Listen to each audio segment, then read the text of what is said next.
Salut les amis, j'espère que vous allez bien. Aujourd'hui nous allons parler de deux boosters qui vous permettent d'être performants dans vos entraînements et en musculation.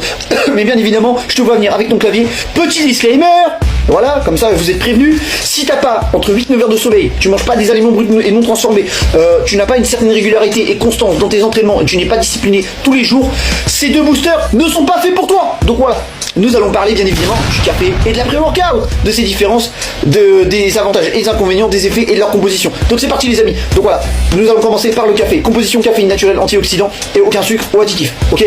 Effet stimulation mentale, amélioration de l'endurance, léger effet brûleur de graisse et moins risque d'effets secondaires si le dosage est bien géré par rapport au pré-workout. Donc voilà.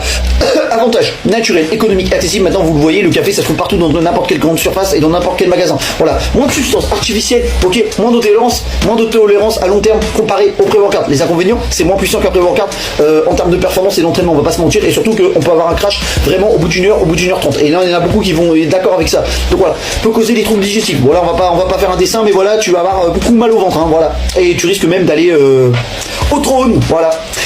Pré-workout, donc maintenant nous allons parler de la pré-workout composition café. Il y a beaucoup plus de caféine, souvent plus que le café, voilà. Il y a de la bétaline, de la créatine, de la citrulline, de l'arginine et de la taurine et des BCA, voilà.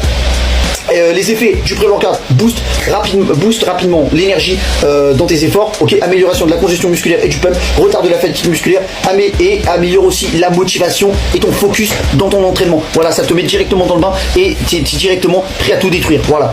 Mais bien évidemment, faut pas se reposer que sur le pré-workout. Donc voilà, les avantages spécifiquement conçus pour les entraînements intenses, effet synergique entre les différents ingrédients. Voilà, format pratique, vous pouvez le remplir avec une poudre ou une capsule. Voilà, l'inconvénient, le gros inconvénient, c'est beaucoup plus cher que le café parce que c'est inédit, ça se trouve pas partout. Donc maintenant tellement c'est inédit, tout le monde va en avoir sur le marché du fitness. Bah du coup c'est beaucoup plus cher et t'en as du mal à en trouver dans les grandes surfaces. Risque d'effets secondaires, palpitations et insomnie. Ok, palpitations intenses. Voilà, ça peut même provoquer des tachycardies. Voilà.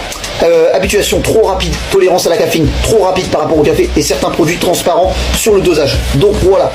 Donc ça y est les amis, je vous ai résumé quelle était la différence entre le café et la pré-workout. Dites-moi dans les commentaires quel est le mieux pour vous dans vos entraînements. Est-ce que vous êtes prêts, vous êtes team café ou pré-workout? Ça m'intéresse énormément les amis. Dites-moi ça dans les commentaires. Moi sur ce je vous laisse, passez une bonne journée. Allez tchuss.